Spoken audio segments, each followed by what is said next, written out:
Hello and welcome to the latest Midweek Markets podcast, the podcast where I talk about what's been going on in investment markets and what to look out for.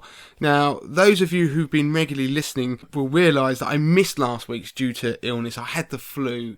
But the good news is, not only am I back, but not a lot happened in the world of investing in the interim. In fact, the last 2 weeks in investment markets have been a relatively sideways move. There's been ups and downs, but we are still in the same scenario as we were largely 2 weeks ago. But there have been one or two sort of macro changes which I'll run through. First of all, we were waiting what the Fed would say about its position on monetary policy and actually what the minutes from the meeting from its previous interest rate setting meeting, what they would show. And of course, they came back and showed that the Fed is ultra dovish, which is one of the big things that's buoying markets at the moment. So that was a tick in that box. But if you recall, we were heading towards the 1st of March, which was a key deadline because Donald Trump had set a deadline of that 1st of March for the trade talks with China to be concluded. And of course, as you pretty much guessed would happen, he actually kicked that can down the road and moved that deadline because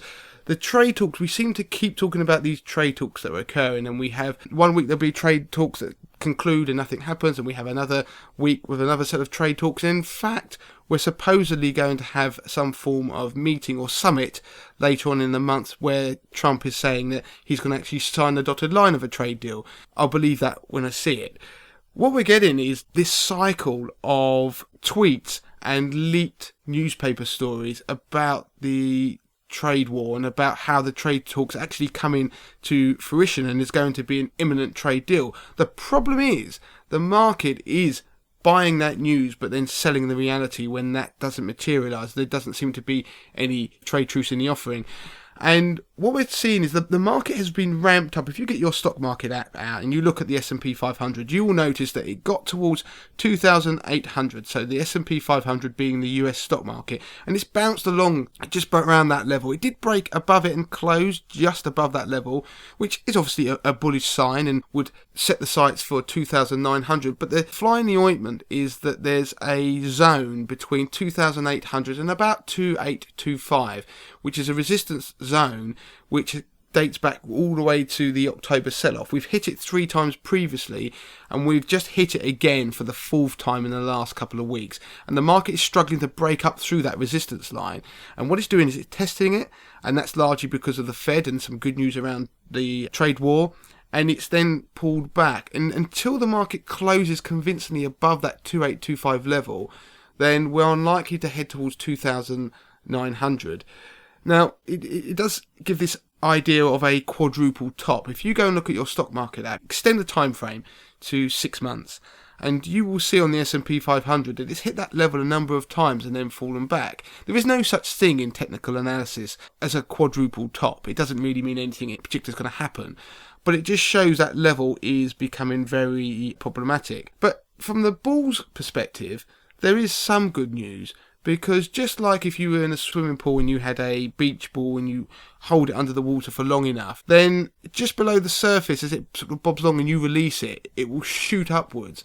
And what can happen is if a market is testing a line or a zone of resistance and it does it for a very protracted period of time, it could be building up momentum. It could be a sign that momentum's building up, a bit like if you release that beach ball and it pops up into the air. And in this case, we could see it pop towards 2,900. We've got to wait and see.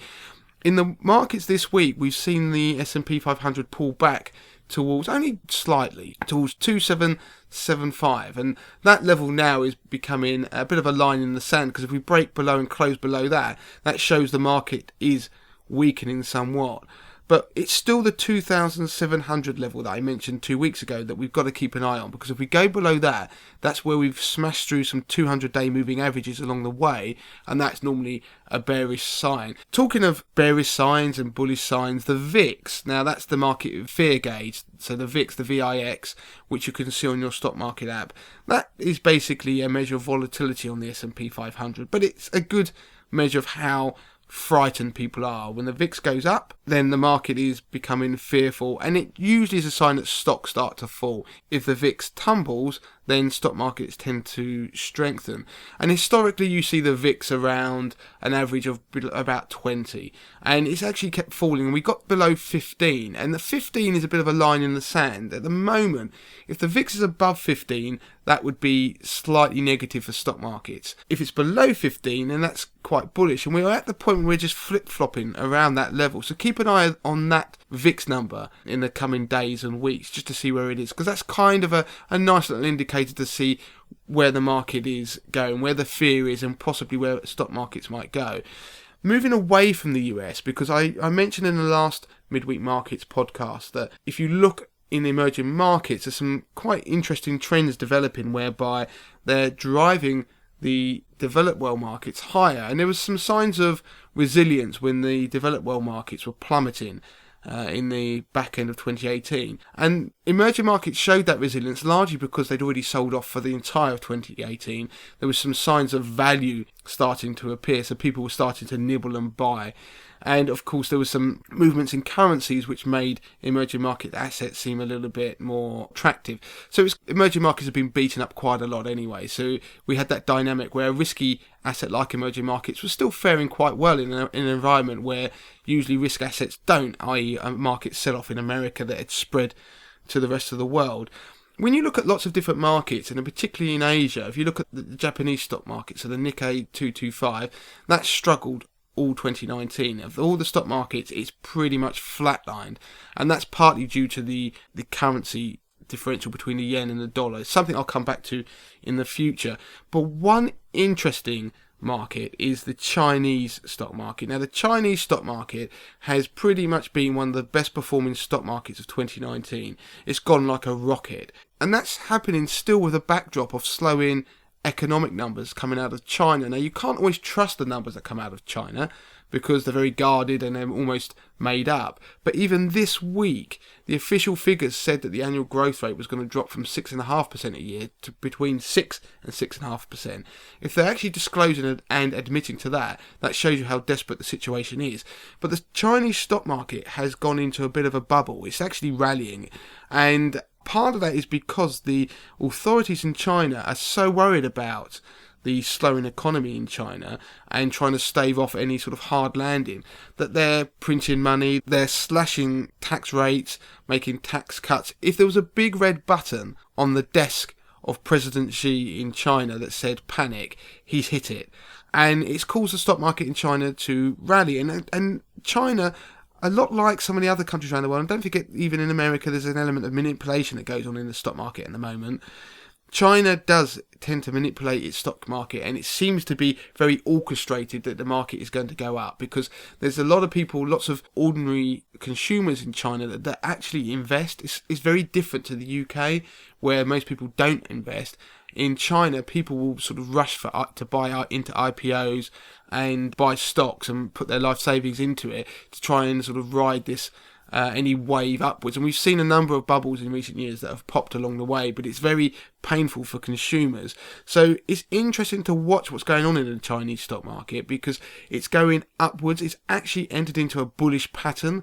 So if people are out there looking for things to invest in, they might actually see China as being particularly bullish. There's a bit of exposure now in my own 50k portfolio, but of course, if the stock markets globally start to collapse, then don't be surprised if China, we see some softening in Chinese equities. One point I just wanted to really finish on is the idea of being bullish or bearish on the stock market at the moment. Now, people might ask me, are you bullish or are you bearish? Do you think the market's going to go up, or do you think it's going to collapse? Now, I try and not have a view. If you have a general view that is positive and you think the market's going higher, then a good tip is to try and find the opposite view. So try and find a bearish viewpoint, just to give some balance to what you're thinking. Equally, if you're very bearish or you're very negative, try and find a bullish viewpoint to give you some balance as well. Because what can happen is you can end up trying to predict what's going to happen in the future, and the stock market has an amazing ability to make fools out of everybody at any given moment when they try and predict the future. So if you're feeling particularly bullish at the moment about the stock market, and there are reasons why. I mean, a lot of people are at the moment. Then bear in mind that the stock market has completely detached from fundamentals, and what is actually driving the stock market higher at the moment is actually global central bank liquidity, so the money printing and the slowing down of any rate rises in America, and actually full-blown loosening of monetary policy in places like China. And we're going to see probably more of it in Europe, because obviously parts of Europe have been entering a recession. So that is driving the market higher. So you've got to realise that it's not down to economics. Economics are deteriorating. It's not down to corporate earnings improving, because again, they've deteriorated. It's down to central banks actually pushing the market higher. Of course, you can argue there's nothing wrong with that, because that's what's happened over the last 9 years. But you just have to acknowledge that gravity at some point is likely to catch up with the stock market unless central banks can continue to be ultra dovish. On the flip side, if you're completely bearish and you think it is 1939 all over again, if you're an 80-20 investor member, you'll know what I mean when I say that, because of some of the recent analysis I've sent out. If you think it's 1939 all over again, then there are some reasons to be positive, like I mentioned earlier, about the way the market's behaving around that 2,800 level. It's not a complete disaster just yet. We're seeing more and more stocks break out above their 52-week highs. So the more stocks that do that, the better it is for the indices. And we're also seeing some signs of strength and resilience when the market has sold off, and elements of buying the dip. So when buyers are stepping in when the market pulls back, something that was missing at the back end of 2018.